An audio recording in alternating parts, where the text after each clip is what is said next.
before I was to the 4th annual healing walk. The last one was last year. It was the 5th in a row that they had. They were originally trying to raise awareness to get anybody and everybody to find out about the tar sands.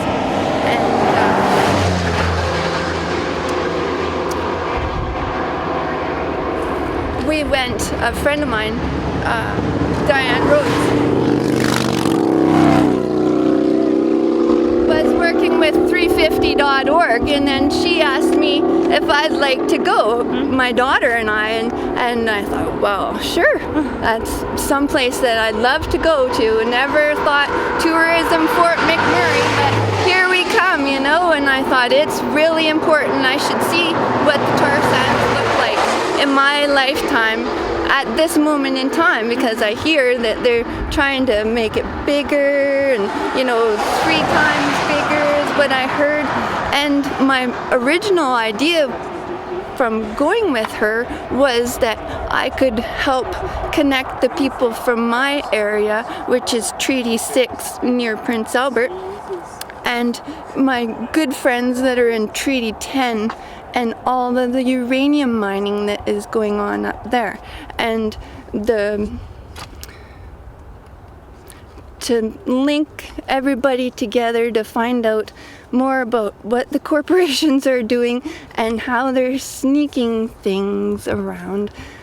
And so I got to go to the tar sands healing walk, and they call it a healing walk, and we got beautiful blue shirts, and they were it was so well done, and the Council of Canadians helped them out, and there was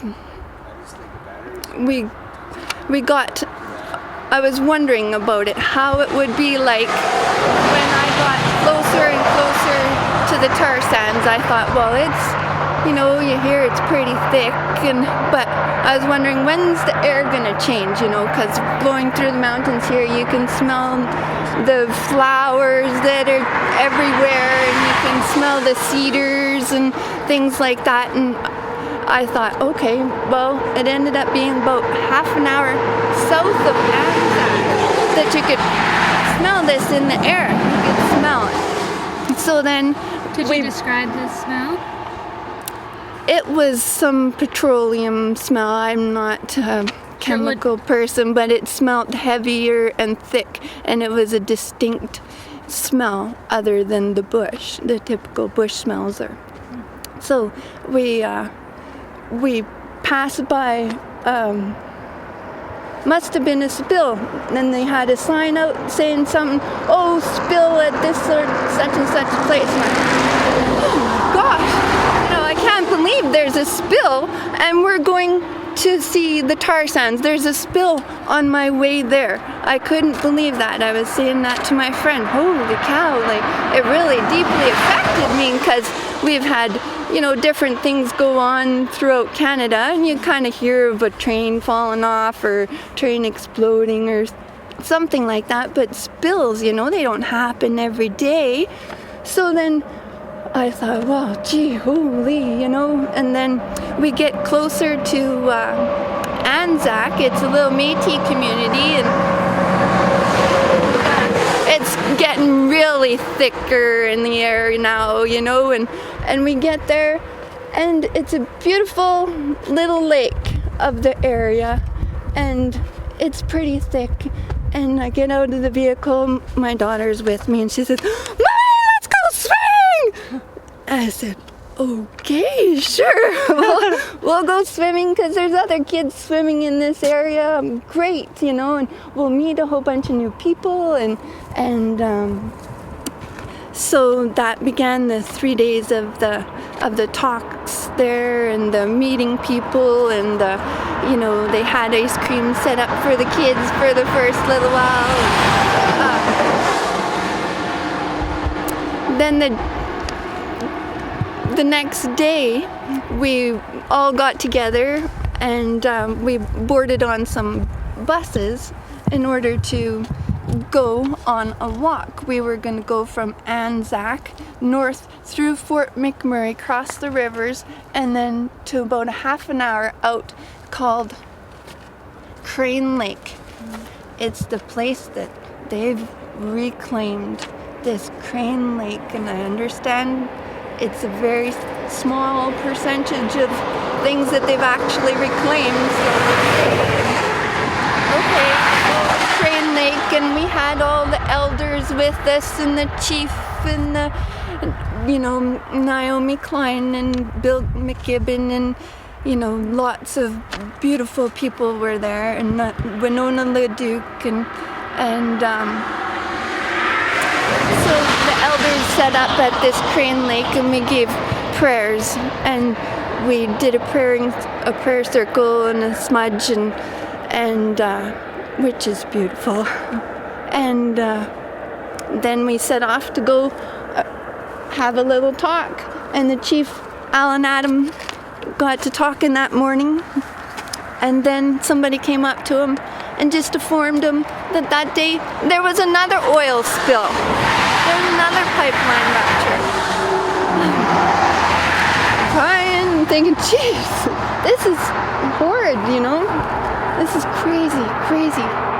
And they want to make this place bigger and bigger. So we go across the road, and they're handing out face masks, and I think, well, I got my bandana, I didn't know what these face masks were for. I thought, well,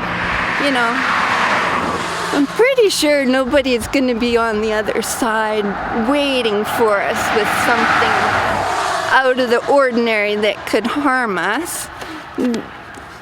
And you can think, so I thought, well, I got my bandana, and then we got across the road into the first huge tar pond, and you can hear the birds, the little chickadees are trying to live in the background, and there's a bit of bugs that are trying to live in the background, and then you hear these cannons, and they're going and there's no sequence to it, there's no getting used to it. It's just thunderous cannons on these big sledge ponds, and the elders gave another prayer to the south. So then we ended up walking for 14 kilometers as they gave another prayer to the west and to the north, to the east again. And it was really well done. There was over 600 of us that walked that day, and they gave us bag lunches and waters. I had my own stuff, you just come prepared, but they fed everybody. Everybody was taken care of so well. It was really well done. And I've always tried to think about it, to write it down, but it's really hard to describe until you be there. It just affects your soul that they want to make it even bigger when all the subsidies could be going from nuclear in the north, which is absolutely crazy idea too. Northern Saskatchewan, they just want to pull the plug on this Patterson Lake, it's called. They want to pull the plug on this huge, beautiful lake in northern Saskatchewan in order to mine uranium underneath it.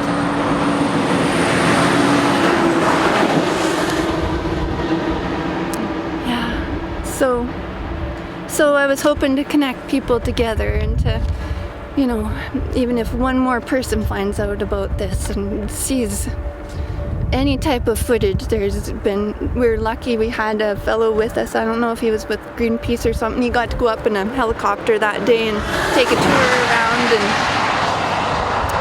and it's really devastating, and there's got to be alternatives. All this subsidizing corporations has to stop. Yeah. So thank you for sharing. Thank you for sharing. You guys are the first cyclists that we've seen today for the last, 69 kilometers. And so we saw you, and we're really excited, and so I braked, and then Phil crashed. But he's okay, I think, and his bike is gonna be all right. So anyway, it was just really fortuitous that we ran into you folks. It's really great to meet you. Yeah. If I could have a hug. I wish you guys well. Thank you. Thank you.